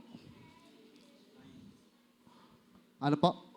Each with assigned task. And tell us, sige po, patuloy po natin yung pagbasa. So sabi dyan, Mark chapter 30 po ba, Kuya Bray? 13? 14. Sorry, mali ako ng quoted the scripture. Mark chapter 14 pala. 33 to 34. Kaya pala iba. Yan. And he took Peter, James, and John along with him and began to deeply distressed and troubled. So nung si Christ, bago siya ipako sa cross, bago niya na-endure yung cross, ang sabi ng Biblia, sinama niya si James, si John, tsaka si Peter. So nandun sila sa Garden of Gethsemane. Na-experience daw ni Christ yung deep anguish. Ibig sabihin yung hindi niya makayanan. Alam niyo po ba, medically speaking, pinaliwanag po to, yung naranasan daw ni Christ, yung extreme pain. Extreme talaga. Kasi nasyak yung buong nervous system, yung buong system ng katawan ni Christ. Nangyari daw po to ng World War I. May isang babae na nakita niya na hinulugan ng bomb yung kapitbahay niya. So nung nakita niya yun, nagkaroon siya ng extreme pain and stress. Tapos nasyak yung buong system ng katawan niya, yung pawis niya, naging dugo. So pag nakakita po siya ng airplane na panggera, nagkakaroon po siya ng pawis na may dugo. Ganon din po yung ginawa sa madre ng World War I. Nung sinaksak daw po siya bago mamatay, dahil sa sobrang pagkatakot na ginawa, yung grabing torture yung ginawa sa kanila, sobrang takot na takot daw yung madre na yun, yung nun na yun. Ang ginawa sa kanya, sinaksak siya. Tapos, yung daw po niya, yung pawis niya ay nagiging dugo. So, ibig sabihin, medically speaking, yung nangyari kay Christ ay totoo. Nung nandun po sa may Garden of Gethsemane. Maganda po kasi ito nung nandun siya sa Garden of Gethsemane. Ang Garden of Gethsemane po is, ito po yung pag sinabing Gethsemane, ibig sabihin ng God, place of press of oil. Ito po yung place of oil. Ibig sabihin, dito ginagawa yung langis. Dito ginagawa yung oil. Ibig sabihin, dito lumalabas yung yung solid na oil. Dito pinipress sa lugar na to. So, nung si Christ na doon sa Garden of Gethsemane, di ba tumulo po yung pawis niya? Sabi niya, Luke chapter 22, verse 44. Ito yung sinabi ni Christ And being in anguish, he prayed more earnestly, and his sweat was like drops of blood falling to the ground. Next verse. When he rose from prayer, went back to the disciple and found them asleep, exhausted from sorrow. Kasi natakot din yung mga disciples sa kanila eh. So, nung sinabi ni Christ in Mark chapter 14, verse 33-34, it is not my will, but your will be done. Pero bago sinabi ni Christ yun lang kasi yung famous line ni Christ eh. Pero bago sinabi ni Christ yun, di ba sabi niya, Panginoon, Ama, baka may ibang, parang sabi niya, baka may ibang paraan pa. Let this cup, di ba, pass over me. Kasi baka may ibang paraan pa. Ibig sabihin, doon natin nakita yung human nature ni Christ.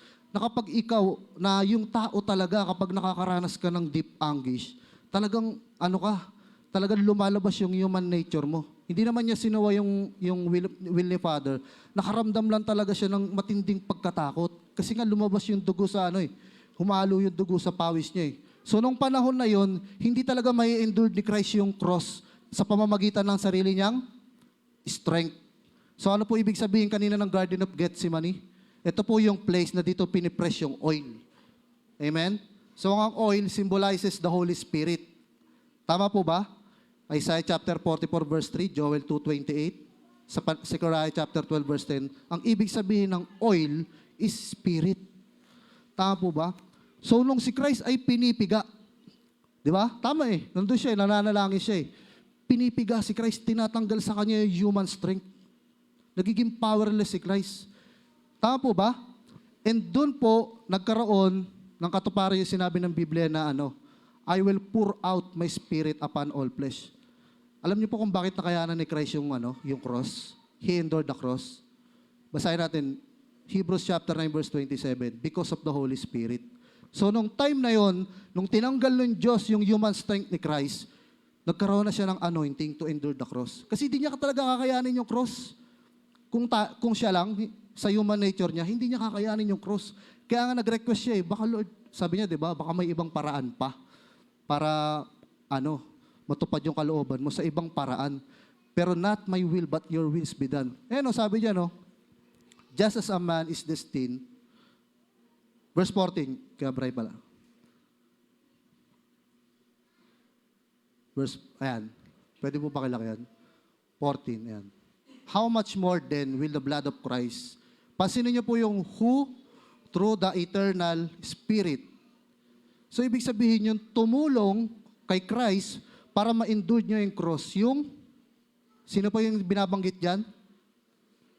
Yung eternal Spirit. So, para tayo, matapos natin yung takbuhin natin, yung race na binigay sa atin ni God, kahit na anong gawin mo, gamitin mo yung buong lakas at talino mo, hindi natin kayang tapusin yun ng sarili lang natin. We need the eternal Spirit. Kailangan natin ng anointing. Kagaya ng ginawa ni Christ. Kasi wala naman makakapagsabi, ano ba talaga ibig sabihin ng definition ng endurance? Hindi naman si Merriam-Webster, hindi rin naman yung Google. Ang totoong endurance, ito yung sinabi ni Christ. Tatanggalin muna ng Diyos yung sarili mong lakas. At doon ka i-anoint ng Spirit para makayanan mo yung race na tatapusin mo. Amen? So ibig sabihin ng ang endurance o hupomeno, staying under the pressure, kaya nakayanan ni Christ lahat ng hirap na yon, it is because of, sa pamamagitan ba ng flesh ni Christ? Sa pamamagitan ng Spirit. So natapos ni Christ, di ba? He endured the cross because of Spirit. So maliwanag, He endured the cross because of the Spirit. Kaya maliwanag na sinasabi ng Biblia, let us look unto Jesus, the author and the finisher of our faith, because He endured the cross. Ayun yung unang letter E na kailangan nating gayahin kay Christ. Let us endure everything sa pamamagitan ng kapangyarihan ng Espiritu. Hindi sa sarili natin lakas. Hihingi tayo ng anointing from Spirit upang matapos natin yung race na ibinigay sa atin ng Diyos. Amen? Maliwanag po ba? Next, sabi ng Biblia, embrace the will of the Father. Ano kayang ginawa ni Christ pagkatapos niyang i-endure yung cross? He embraced the will of the Father. Hebrews chapter 12 verse 2. Ayan. Ano sabi ron? Despising kata proneo, the shame. Ang ibig sabihin ng word na despising is kata is to look down upon.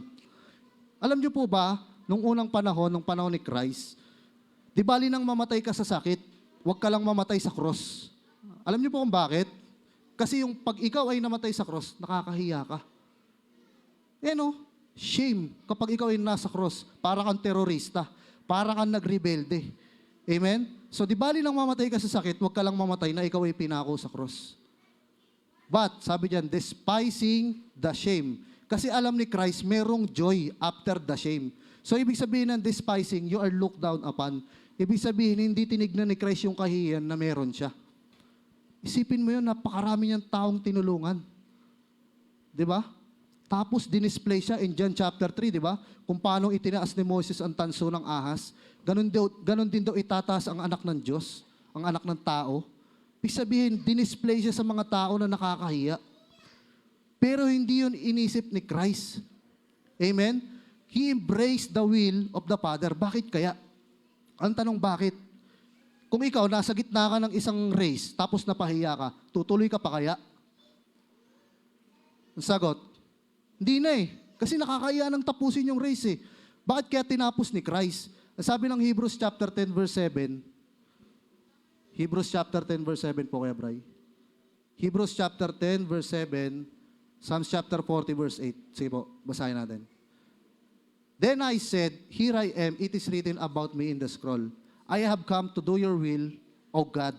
Ibig sabihin, in-embrace ni Christ. Tama po ba? Yung will ng Father. Bakit? Kasi in John chapter 4 verse 34, ang pagkain ni Christ, ginamit ni Christ yung metaphor na pagkain, is to do the will of the Father. Bakit kaya?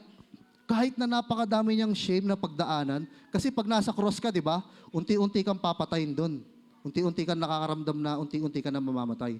Alam niyo po ba, binasa ko yung crucifixion about Christ. Sabi doon, nung pinako daw si Christ, ang ginagawa niya, di ba, nakaganyan siya, tumitingkayad siya. Kasi pag hindi siya tumingkayad, hindi siya magkakaroon ng oxygen. Parang ginagawa niya ganyan. Susunod, gagawin siya. Pero pag bumaba naman siya, naiipit naman yung dito niya. Na-imagine niyo po yung struggle ni Christ?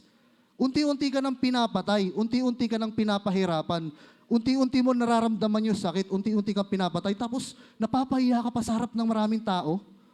Kung ikaw si Christ, pwede naman niya tawagin yung angel, di ba? Amat, di ba?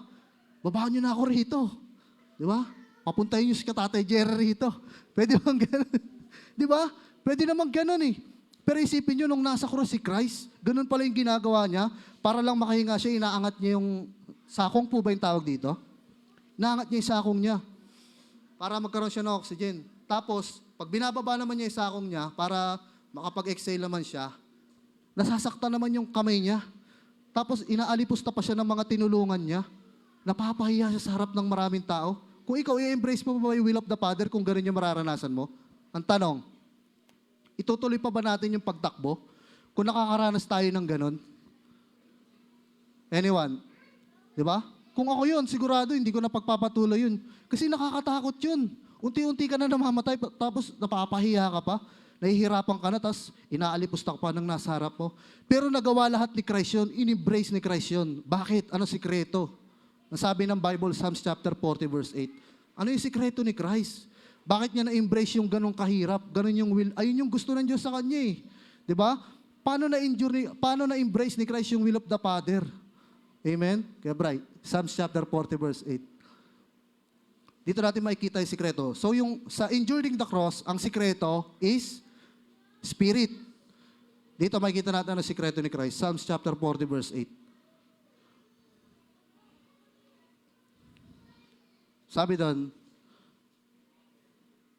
kinote lang ni Christ yan eh. So nandun talaga nakaprophesy sa Psalms chapter 40, verse 8. Doon nang galing yung sikreto kung bakit na-embrace ni Christ yung will ng Father kahit na ganun yung naranasan niya. 40, verse 8. 40. Ayan. Sige po, lakasan po natin. 1, 2, 3, go. I desire your law is within my... So nakita na natin yung secret ni Christ. Paano niya na-embrace yung will of the Father? Kahit ba naman ako, susuko ako dun eh. Di ba?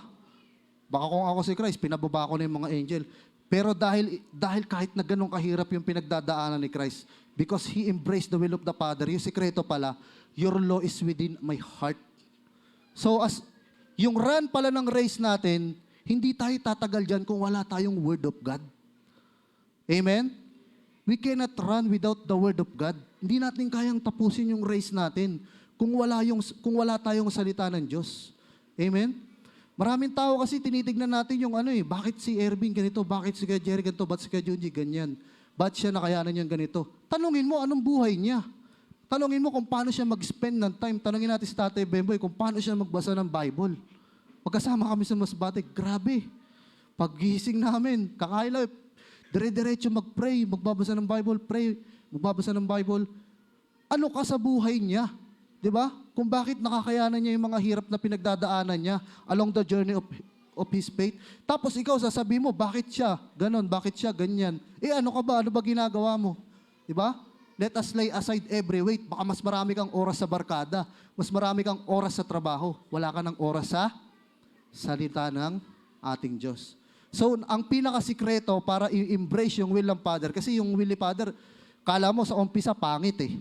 Tama po ba? Pero joy nga eh.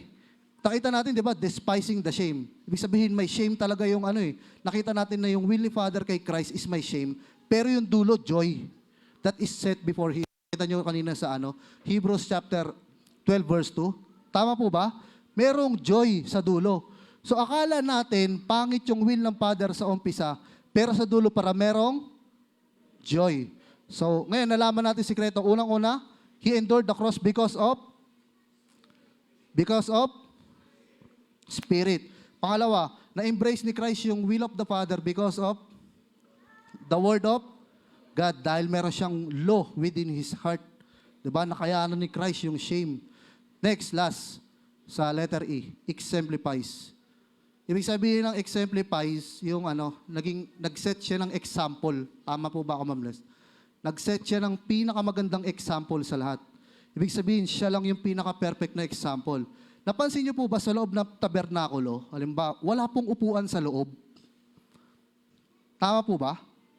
Sa loob ng tabernacle, wala kang makikitang upuan. Pero bakit sa langit? Sabi ng Bible, Hebrews chapter 12 verse 2, Christ sat at the right hand of the Father. Ano kayang ibig sabihin nun? Christ has sat down at the right hand of the throne of God. Balik tayo Hebrews chapter 10 verse 11. Ibig sabihin, bakit nung unang panahon walang nilagay na upuan doon sa loob ng tabernakulo? Kasi sinisimbolo lang nito na yung high priest o yung mga priest nung unang panahon, araw-araw po silang naghahandog. Amen? Ibig sabihin, hindi natatapos. Hindi natatapos yung race na binigay sa kanila. Walang katapusan.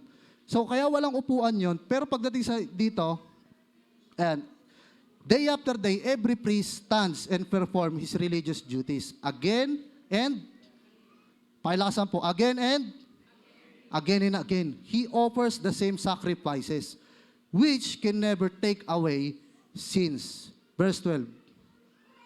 But when this priest had offered for all time, one sacrifice for sin, he sat down at the right hand of the Father. Ibig sabihin, nung sinabi ng Biblia na si Christ is the author and the finisher of faith, ibig sabihin ng Biblia dyan, kaya nagkaroon ng upuan na umupo si Christ sa right hand of God, ibig sabihin, tapos na. Na-complete na ni Christ lahat. Wala nang dapat balikan. Ipinakita lang niya na kahit gaano kahirap yung race na binigay sa kanya ng Diyos, na sinet sa kanya ng Diyos, yung upuan symbolizes His rest. Nagpahinga na siya. Ibig sabihin, tapos na yung race na meron siya. Tama po ba? Si Christ, hindi lang niya kinumantay na, sige, tumakbo ka dyan. Sabi niya, run the race of your faith. Hindi lang ganun eh. Ibig sabihin ng exemplifies, ako muna. Ipapakita ko sa inyo kung paano ko tatapusin yung ibinigay na race ng Diyos sa akin. Amen? Maliwanag po ba? Ipinakita muna ni Christ yung pinakamagandang example. Kaya anong sinabi ng Apostol Pablo, 2 Timothy chapter 4 verse 8, di ba?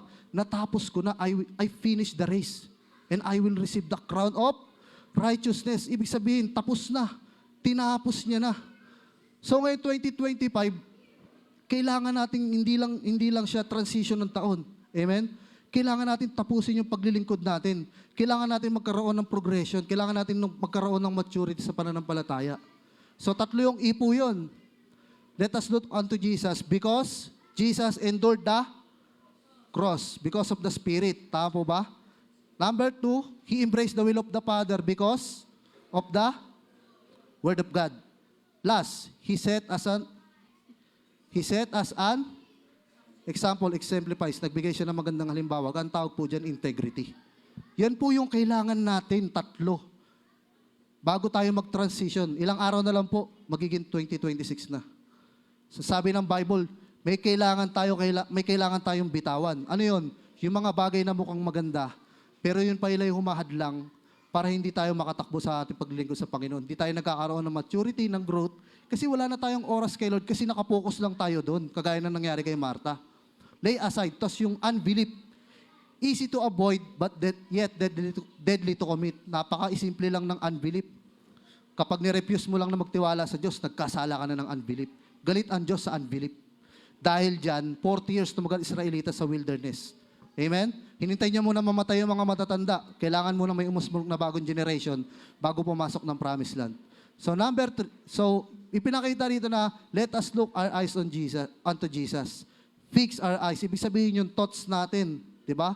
Wala tayong ibang titignan. Hindi ako, hindi si Pastor Pogi, Tatay Bemboy, di ba? Tatay Jerry. Hindi si future pastor natin, hindi si Tatay Jerry, ha? Hindi si Tatay Bing, hindi si Nanay Ana, hindi si Nanay Chel. Hindi ako, hindi si Ma'am Les. Hindi yung katabi mo, yung buhay niya, yung babantayan mo. Ang babantayan natin yung si Kristo lang. Fix our thoughts on Jesus. He is your apostle and great high priest. Amen? Ang ginagawa ng apostol is to govern your life, to give kung ano yung kailangan mo. And siya yung guarantor mo na sisiguraduhin niya na siya yung high priest na binigay niya yung race na yan, sisiguraduhin niya sa'yo na tutulungan ka niyang tapusin yan. So look unto Jesus, 3 yan. Endures, embrace, exemplified. Diba? We need the Spirit of God. Sunod, we need the Word of God. Last, kailangan natin magkaroon ng integrity. Tama po ba? So bago matapos yung taon, 3 araw na lang, sino rito, sabi niya, yung taon ko, tapos na tayo ha? Sino rito magsabi yung taon ng 2025, nakakapagod, no? Sino rito nagsabi, nakakapagod ka 2025? Pwede bang taas yung kamay natin? Nakakapagod yung 2025? Tama po ba? Ayaw na kitang balikan. Tama ba? ang ayaw na kitang balikan 2025. Nakakapagod ka. Pero alam nyo ano sabi ng Panginoon, Hebrews chapter 12 verse 12? Kung napapagod tayo, alam mo yung sikreto, papasok na yung 2026. Di ba? Habang tatandaan natin yung tatlong E, ito yung sabi ng Hebrews chapter 12 verse 12, oh. Meron po the Passion Translation. Hebrews 12:12, the Passion Translation. Kung sino rito napagod, di ba? Ngayong 2025, napagod tayo, ang dami natin pinagdaanan, na-delay tayo, minsan na-stagnant tayo, na-stack up tayo, kung nasan tayo, di tayo nagkaroon ng maturity. So nalaman natin na kailangan meron tayong bitawan, may mga tao tayo na kailangan tanggalin, hindi lang iwasan. Tanggalin mo na sa buhay mo. Ibig sabihin, dito mo matitesting eh. Kung yung trabaho mo ba, para ba yan sa Diyos, o yung trabaho mo, ilalayo ka sa Diyos. Amen? Kailangan mo siyang tanggalin eh. Minsan, i-challenge tayo ni Lord eh. Ito po yung challenge sa atin ngayon 2026 eh. Hebrews chapter 12 verse 12, kung napagod tayo ngayon 2025, ang sabi ng Bible, sige po, sabay-sabay natin basahin. So, take a new grip with your tired hands. Sino pagod? Alam mo ba't pagod ka? Pagad ka kasi. Kasi yung mga ginagawa ng Diyos, gusto mong gawin. Huwag mong gawin yung gustong gawin ng Diyos. Huwag mong gawin yung mga bagay na ginagawa ng Diyos para hindi ka mapagod. Sabi diyan, take away grip with your tired hands. Itaas mo yung kamay mo. Stand firm on your shaky legs. So ngayong taon, kung napagod tayo, di ba? Wala tayo ibang gawin kundi mag-worship. Maganda kasi sa The Passion Translation eh. Sa new version ko. Sabi ron, itaas lang natin yung kamay natin, di ba? Para ma-renew daw yung kalakasan natin through prayer and worship. Tapos sabi doon, yung nanginginig nating tuhod pag tinaas natin yung kamay, di ba? Tayo ay magkakaroon ng panibagong lakas. So, ngayon 2026, pwede bang lahat tayo tumayo? Pwede bang taas natin yung mga kamay natin? Pwede ba natin sabihin ngayon 2026, no? Papasok. Pwede ba sabihin, Lord, salamat, di mo ko pinabayaan ngayon 2025. Di ba?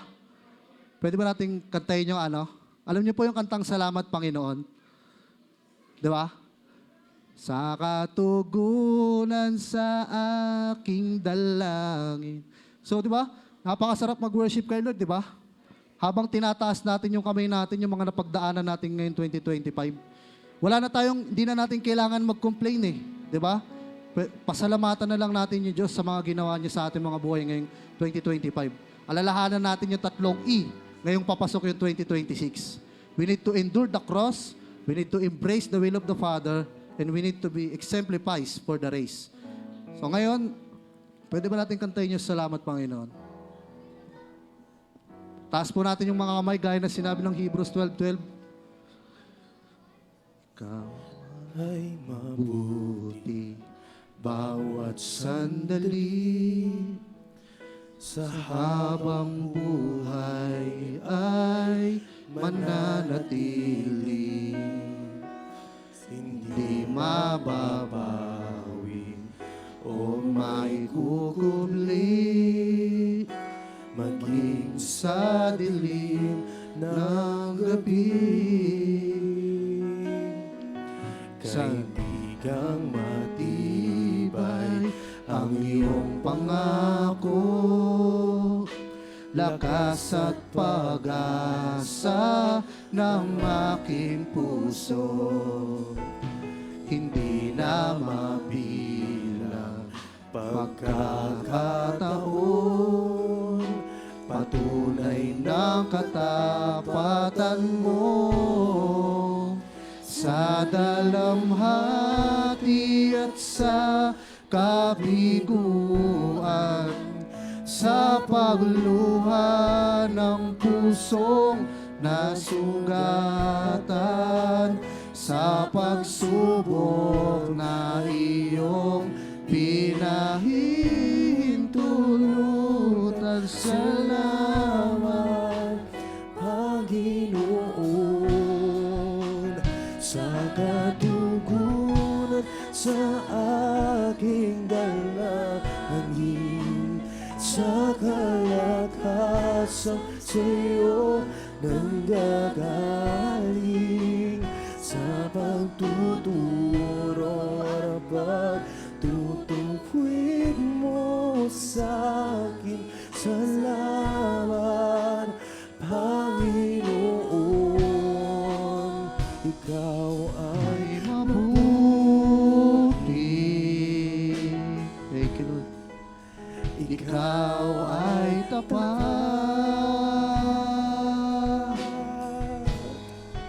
Sa iyo ang papuri at pasasalamat.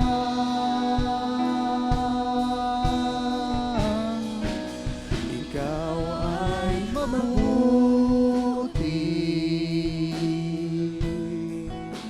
Ikaw ay tapat.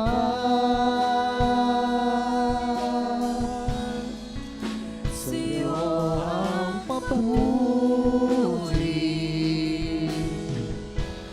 at pasasalamat.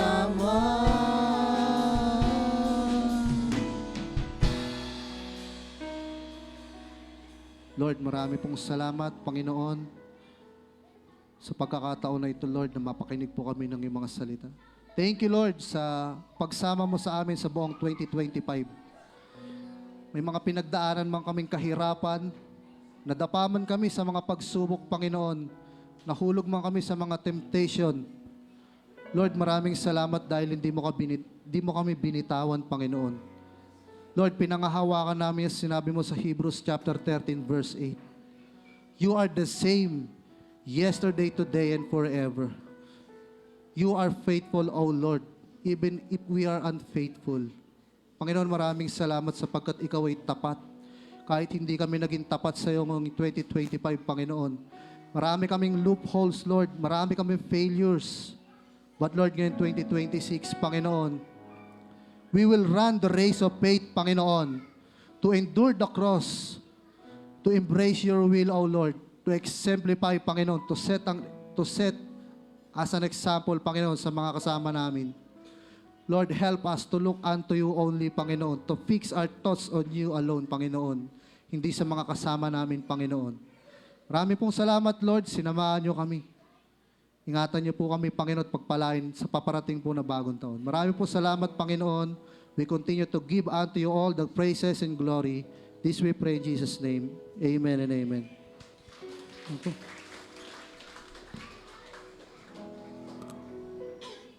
Thank you. Amen. Amen. We are blessed. Amen. We are blessed po ba? Sige nga po, palakpakan po natin ang Panginoon sa buhay ni Kuya Ervin. Thank you, Lord. Sobrang na-bless po ako. Kasi nga po, reviewin nga po natin yung kailangan natin gawin. Run the race. Di ba? May tatlong iniwan sa atin ng Panginoon. We endures the cross, which is the Spirit, and embracing the will of God, which is the word of truth, and the exemplifies to run our race, which is integrity. Amen po ba? So, alam na po natin kung ano yung pipili natin.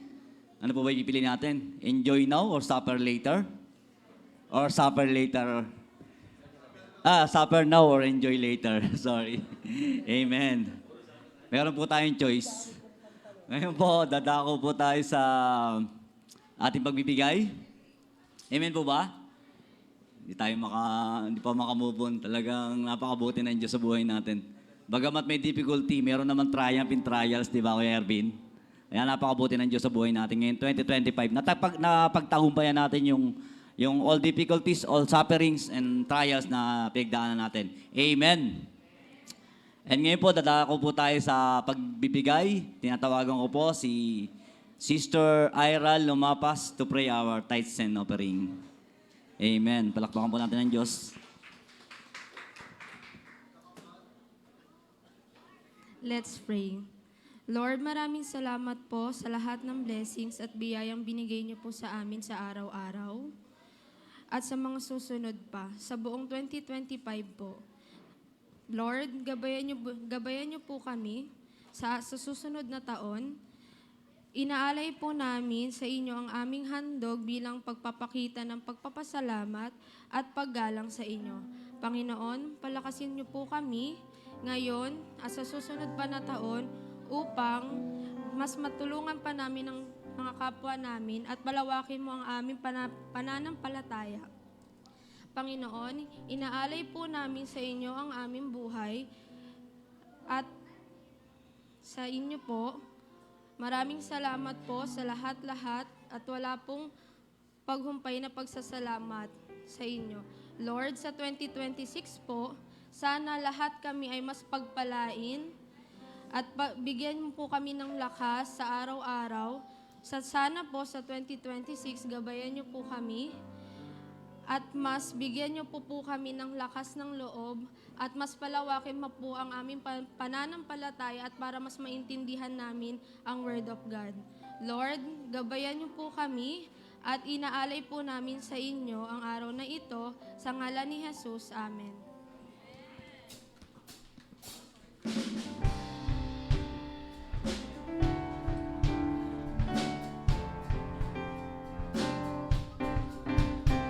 In the overflow, covered by your love, living with the Holy Ghost. You're more than enough, walking in your freedom now. Covered by your grace, witnessing your healing power.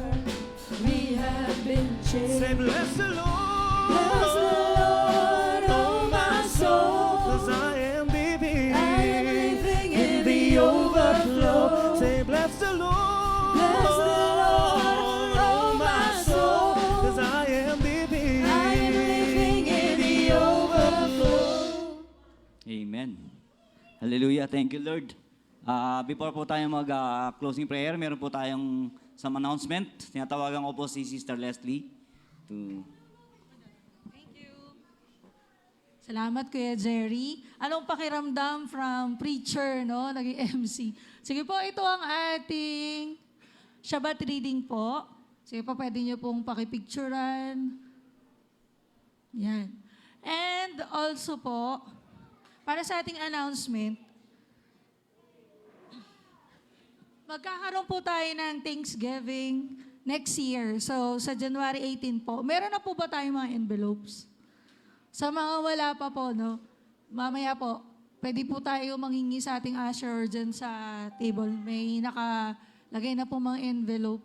And also po, no, tuwing Wednesday po, meron po tayong prayer meeting, no, or midweek fellowship. So, ini-invite po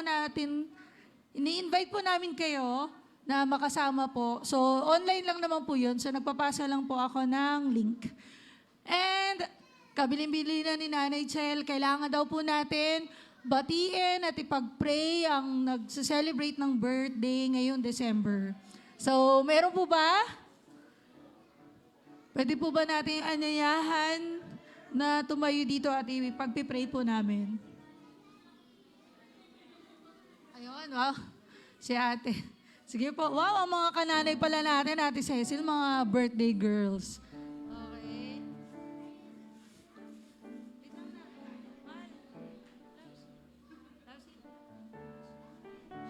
Meron po ba, maliban po kala nanay? Dayan, birthday. Wow, birthday girl. Ang dami pala. Ayan, sige. Sobrang na.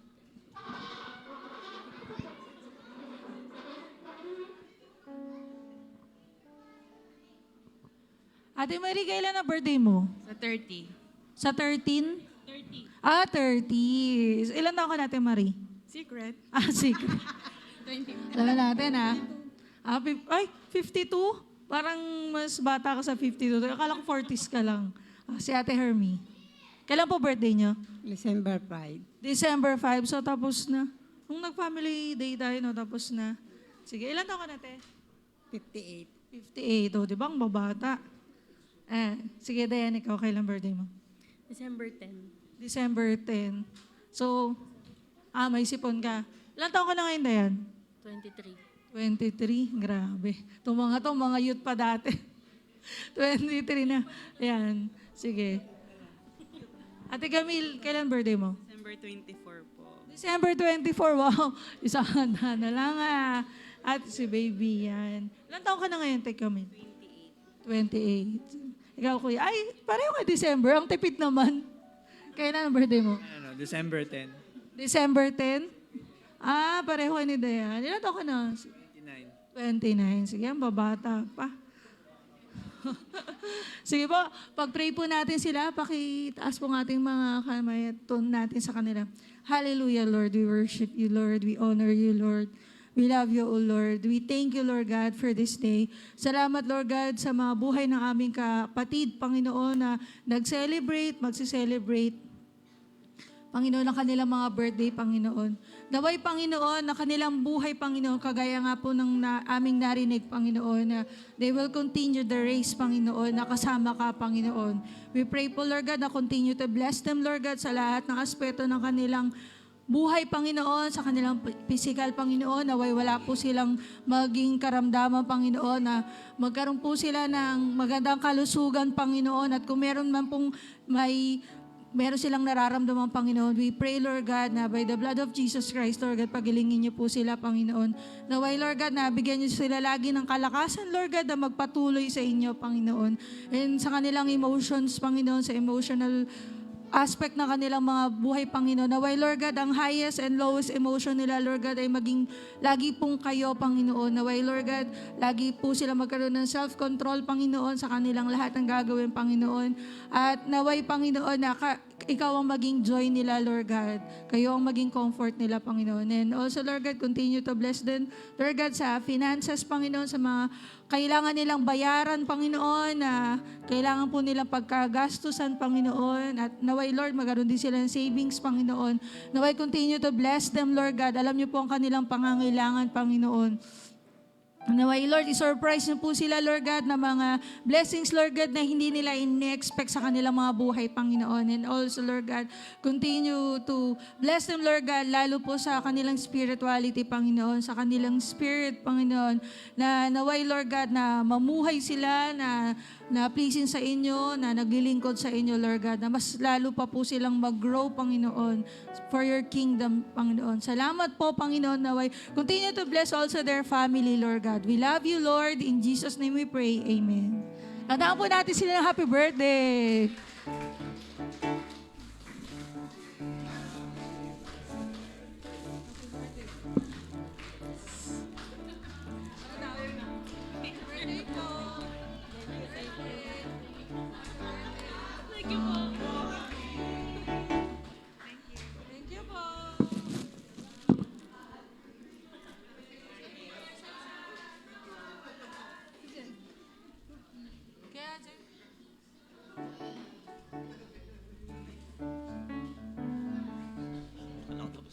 Amen.